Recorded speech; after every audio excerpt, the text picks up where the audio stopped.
Quando qualquer um de nós morre, as memórias se fragmentam no universo através de decomposição dos nossos corpos. Elas vão se dissolvendo e retornando ao universo. Só que elas vão se decantando de determinada maneira, que ela é relativa à forma como nós nos movemos enquanto vivos. Então nós agitamos a matéria. E após essa agitação, ela se decanta de determinada maneira e deixa um registro, como uma gravação. Tá?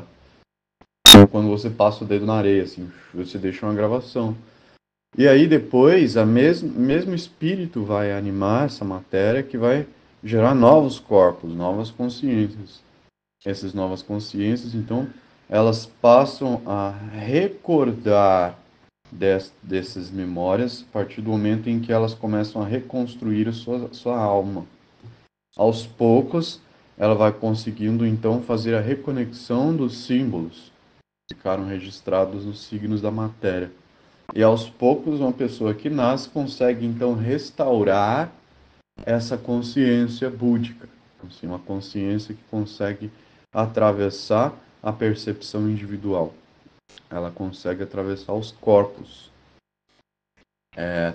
Essa percepção vem nos corpos, entra dentro dos corpos individuais através da intuição. Só que não basta só a intuição, porque a intuição é nada mais do que uma força magnética capaz de mover os corpos em determinadas direções, para que eles possam então absorver determinadas informações e organizá-las de determinada maneira, podendo então reconstruir uma coesão de pensamentos e memórias que possam então se reconectar ao propósito das outras vidas, que também foram vividas pela mesma energia, só que em diferentes tempos, em diferentes espaços, em diferentes corpos. Essa reconexão ela vai se construindo gradualmente a partir do momento em que a pessoa nasce e ela vai então vivendo as suas experiências. A partir do momento que ela vai vivendo as suas experiências, ela começa então a reabsorver as informações que foram deixadas no mundo através de outros seres. E aí então ela vai reestruturando uma individualidade nova, porém com as mesmas memórias. Memórias que estão no DNA, memórias que estão no mundo, através do que a arqueologia encontra, memórias que estão em textos, memórias que estão em gravações, em tudo que você imaginar no mundo material, fica gravações daqueles que já viveram. E essas gravações, elas deixam o rastro de uma tradição. Essa tradição que eu comentei com você esses dias. Uma tradição que pode ser percebida através dos símbolos. E a mesma tradição presente em qualquer lugar, em qualquer época, em qualquer cultura. Nenhum de nós consegue ter uma consciência absoluta, porque a consciência absoluta já existe e ela se mantém parcialmente alienada das individualidades, porque as individualidades elas são nada mais do que uma redução dessa consciência absoluta que lhe permite uma experimentação mais detalhada, mais concentrada. Então, por mais que um indivíduo consiga se desenvolver a própria consciência e expandir a sua percepção, isso é um poder. Ele não é o propósito em si mesmo. Então, você expandir a sua consciência até o absoluto não é o propósito em si mesmo. O propósito é servir como um fio condutor de construção e manutenção do mundo em si.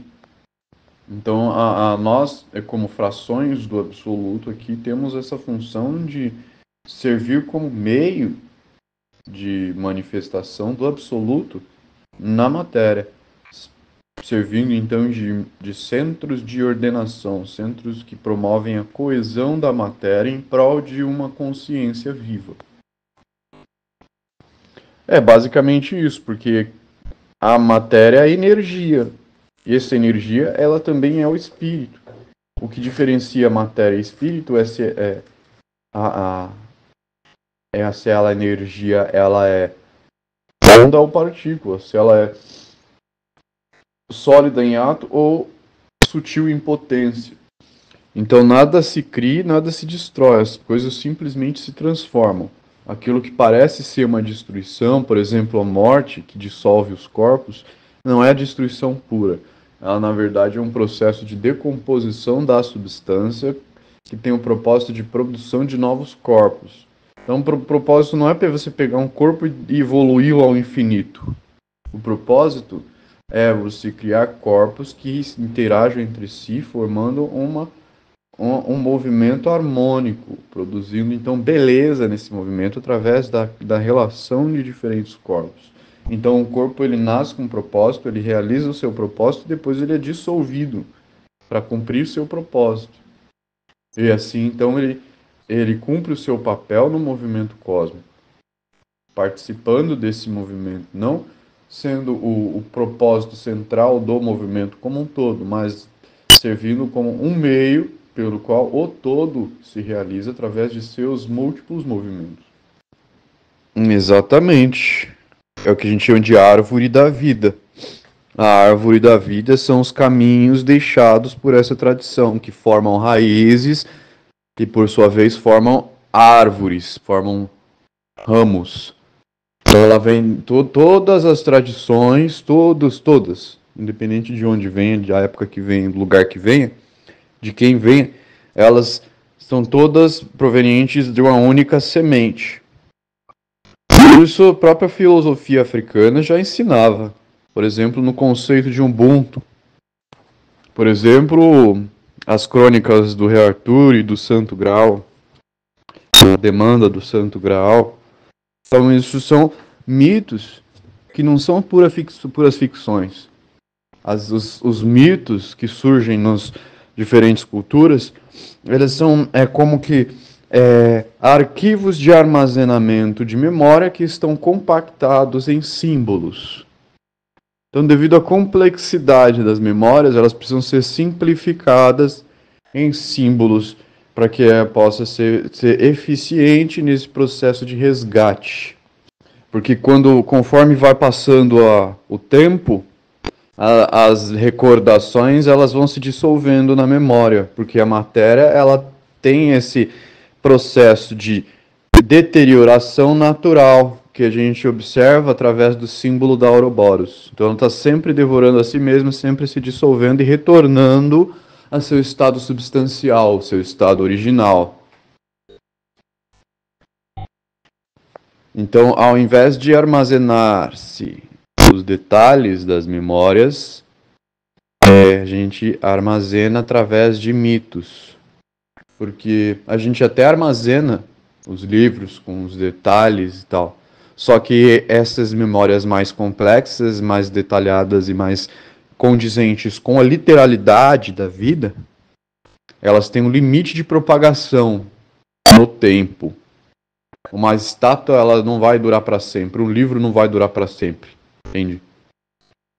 Já o que dura para sempre é exatamente aquilo que é transmitido de ser vivo para ser vivo, através da sua interação, através da oralidade. Por exemplo, eu e você falando aqui.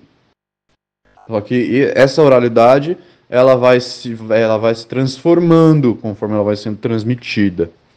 E é por isso que o que vai se perdurando através dessa propagação é o sentido simbólico das mensagens. Então, essas mensagens, conforme elas vão se confundindo através da transmissão, apesar delas se confundirem, elas mantêm uma coerência simbólica, que é carregada de geração após geração. Essa significação simbólica vai sendo, então, resgatada por pessoas que dão maior atenção a essas histórias.